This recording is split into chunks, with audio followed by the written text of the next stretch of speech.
Bonjour à vous mes hockey fans. Alors on se retrouve aujourd'hui pour un autre preview de série et cette fois-ci on s'en va dans la division centrale où les Hurricanes de la Caroline vont affronter les Bolts, le Lightning de Tampa Bay. Euh, on a ici c'est des statistiques de saison régulière. Ensuite de ça, on tombe avec les statistiques de séries éliminatoires. On a les statistiques ici qui vont nous permettre d'évaluer à peu près quelle équipe a un avantage au niveau offensif, défensif, unité spéciale. Par la suite, on a les 5 meilleurs joueurs de chacune des équipes au niveau statistique offensif seulement et les gardiens de but. La première ronde. Bon, du côté des Hurricanes, moi ce que je dois dire, c'est que je m'attendais à ce que ça soit peut-être un petit peu plus expéditif comme première ronde. Ils ont peut-être eu plus de difficultés que ce que je m'attendais contre les Prédateurs. Je vous le dis honnêtement, je voyais ça en 4. Mais il reste qu'ils ont quand même réussi à sortir en 6. Mais moi, je m'attendais quand même à ce que les Hurricanes, qui est une équipe qui joue bien ensemble, puis Robin Lamour fait un très très beau travail là, pour tenir cette équipe-là ensemble. Fait que je trouve que c'est un bon coach pour motiver ses joueurs. Les joueurs acceptent le système de jeu, ils ne jouent pas la grosse tête. Bref, je m'attendais à ce qu'il soit beaucoup plus efficace contre les Prédateurs de Nashville. En même temps, je souhaitais que les Prédateurs de Nashville se rendent peut-être un petit peu plus loin parce que c'est la seule équipe de l'Ouest qui passait là, dans la division centrale, mais bon. Malheureusement, ça n'arriva point. Alors bref, les Hurricanes ont réussi à passer avec un petit peu plus de difficulté que ce que je m'attendais. Du côté du Lightning de Tampa Bay, ben là, ça c'était la rivalité, là, la bataille de la Floride. Et à quelques reprises, on a entendu des critiques qui disaient comme quoi les Hurricanes avaient triché en lien avec le cap salarial parce que là, ils ramenaient des joueurs vedettes qui avaient été blessés presque toute la saison, dans le cas de Kucherov et Stamkos. En étant sur la liste des blessés à long terme, un gars comme Kucherov, ça permettait d'amener d'autres personnes dans l'organisation. Puis bref, ça l'a permis d'avoir peut-être. On dépasse le cap, là, je me souviens plus, je pense que c'est de 9 ou 10 millions, là, quelque chose dans le même genre. Fait que bref, les Panthers ont accusé beaucoup le Lightning de Tampa Bay d'avoir comme manipulé le cap à leur avantage. Mais c'est ce qui fait que, tu sais, il n'y avait quand même pas Kucherov. Fait que bref, cette équipe-là a rentré en playoff, mais ils n'ont pas rentré en playoff premier, là, on s'entend. Là. Fait que, tu sais, encore là, vous voyez que l'équipe qui est avantagée, c'est les Hurricanes de Caroline, parce qu'ils ont fini avec 80 points, la Lightning avec 75. Sauf que c'est une équipe qui est montée, là, qui rentre en séries éliminatoires du côté de Tampa Bay. Donc, c'est une équipe qui a gagné la Coupe Stanley, c'est une équipe qui a beaucoup de leaders, c'est une équipe qui a beaucoup de talent. Puis ils vont jouer contre une équipe qui joue bien ensemble. Fait que c'est ça. Alors, en saison régulière, les deux équipes ont joué 56 matchs, donc ça c'est égal. Les Hurricanes de la Caroline, c'est 36 victoires, 12 défaites, 8 défaites en prolongation pour 80 points. Du côté de Tampa Bay, c'est 36 victoires également, 17 défaites, 3 défaites en prolongation pour 75 points. C'est donc les défaites en prolongation qui vont faire un petit changement là, au niveau des points. Mais il reste que c'est deux équipes qui sont sensiblement pareilles dans la mesure où ils ont 36 victoires, 20 défaites les deux. Donc, on comprend un peu le principe. En séries éliminatoires, ben, les Hurricanes ont réussi à sortir les Prédateurs en 6 matchs, donc 4 victoires, 2 défaites. Du côté de Tampa Bay, même chose, en 6 matchs aussi, 4 victoires, 2 défaites. Je vous dirais que du côté de Tampa Bay, j'ai trouvé que les Panthers se sont bien battus. Honnêtement, là, ça a été, pour moi, ça a été une agréable surprise cette année, les Panthers de la Floride.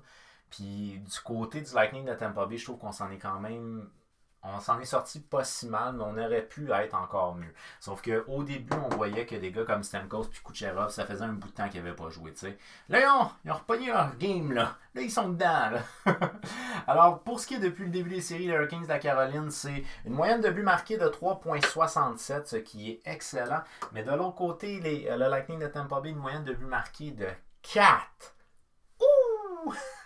Une moyenne de buts encaissés de 2,67, une moyenne de buts encaissés de 2,83. Fait que là-dessus, je pense qu'il n'y a pas vraiment d'énormes surprises. On voit un petit avantage au niveau offensif du côté de Tampa Bay, un petit avantage au niveau défensif du côté des Hurricanes. Je pense pas qu'il y a de grosses surprises là-dessus.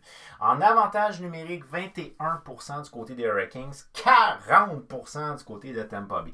Alors là, malheureusement, au moment de tourner ma vidéo, j'ai essayé d'aller sur le site NHL pour voir les statistiques. Je voulais voir combien d'opportunités qu'il y a eu en avantage numérique pour avoir un pourcentage aussi élevé que ça. Puis malheureusement, il n'était pas disponible le site, fait que j'ai pas pu vérifier. Je suppose qu'ils n'ont pas eu beaucoup d'avantages numériques pour avoir 40% d'efficacité, c'est phénoménal. Là.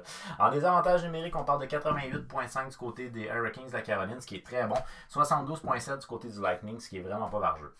Alors, ce qu'on peut observer, c'est que la moyenne de 4 là, par match, là, on a des gars qui ont fait beaucoup de points du côté de Tampa Bay. C'est peut-être un peu moins le cas du côté des Hurricanes, mais les Hurricanes est une équipe qui joue bien ensemble. Fait qu'il n'y a pas nécessairement un élément de stress majeur à avoir là-dessus. Le meilleur pointeur des Hurricanes étant bien entendu Sebastian Aho. En 6 matchs, il a 5 buts. Très bon. 2 passes pour 7 points. Par la suite, on a le frère Stahl ici. En 6 matchs, il a 4 buts, 1 passe et 5 points. Entre autres, un but très important. Je ne me rappelle plus exactement c'était quel match, mais un but très important qu'il avait marqué. Nekas, lui, en 6 matchs, il a 2 buts, 3 passes pour 5 points. Des très bonnes séries. Megan, en 6 matchs, 3 buts, 1 passe, 4 points. Et finalement, PC, 6 buts, 1 passe, 6 buts, 1 passe. 6 matchs, 1 but, 3 passes, 4 points. Fait que, on voit qu'au niveau de la présence offensive, c'est pas nécessairement une équipe qui elle ressemble aux autres équipes en fait. C'est vraiment Tampa Bay qui a de l'air boosté sur un point de vue offensif, là, mais elle ressemble aux autres équipes au niveau offensif. Puis on a quand même des gars qui ont des bonnes séries jusqu'à date, là, honnêtement. Faut pas leur enlever quoi que ce soit. Puis un point qui est un point qui m'apparaît vraiment très important là, au niveau de la tenue des Hurricanes en série, c'est Nedeljkovic. Nedeljkovic, lui, en 6 matchs, il a 2.22, 922. Honnêtement, il met son équipe en confiance. Je m'attendais à voir Mrazek, là, je me souviens pas, je sais pas si c'est parce qu'il est blessé ou si c'est juste parce qu'on a donné le net à lui, là, mais en tout cas, je m'attendais à voir Mrazek en playoff, puis finalement c'est lui qui l'a, et il fait bien, force est d'admettre, il fait bien. Il faisait très bien au niveau de la Ligue américaine, il semble savoir adapter au niveau de la Ligue nationale, et ça c'est quelque chose qui peut mettre l'ensemble de l'équipe en confiance. L'équipe étant déjà une équipe qui joue bien défensivement, avec un gardien qui tient bien, ça peut peut-être faire diminuer la moyenne de buts marqués du Lightning de Tampa Bay. Mais il y a beaucoup de talent du côté de Tampa Bay, fait que ça va être dur. C'est vraiment pas une mission facile pour les Hurricanes.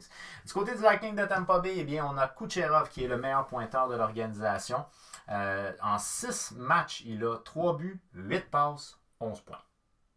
Presque 2 points par match. Fait que, honnêtement, Kucherov a des séries, il est en feu. Mais la question à se poser, c'est peut-être qu'on a prolongé son absence pour qu'il continue à se reposer à la maison puis qu'il arrive en forme en séries éliminatoires. C'est un gros peut-être. C'est un peu la même chose qu'on entend avec Montréal. Peut-être qu'on a étiré l'absence de Carey Price pour qu'il se repose à la maison. C'est un gros peut-être. On n'a pas de preuves concrètes, mais c'est possible. Mais en tout cas, des séries jusqu'à date exemplaires pour Kucherov. Parti de même, là. Ce gars-là va faire gagner l'équipe à lui seul, ma foi. Alors, par la suite, on a le Québécois Killorn. Alex Killorn, en 6 matchs, il a 4 buts, 4 passes pour 8 points. Ça va très bien pour Killorn. Steven Stamkos, en 6 matchs, il a 3 buts, 5 passes pour 8 points également.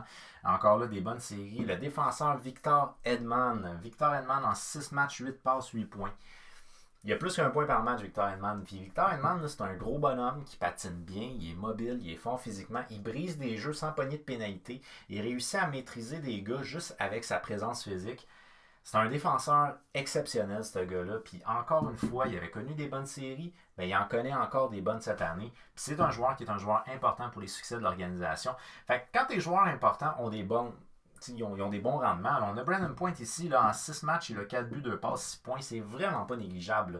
Fait que quand tes meilleurs sont les meilleurs, moi je dirais que je verrais peut-être pas nécessairement Killorn deuxième, mais quand tes meilleurs font partie des meilleurs, c'est que ça va bien du côté de ton organisation.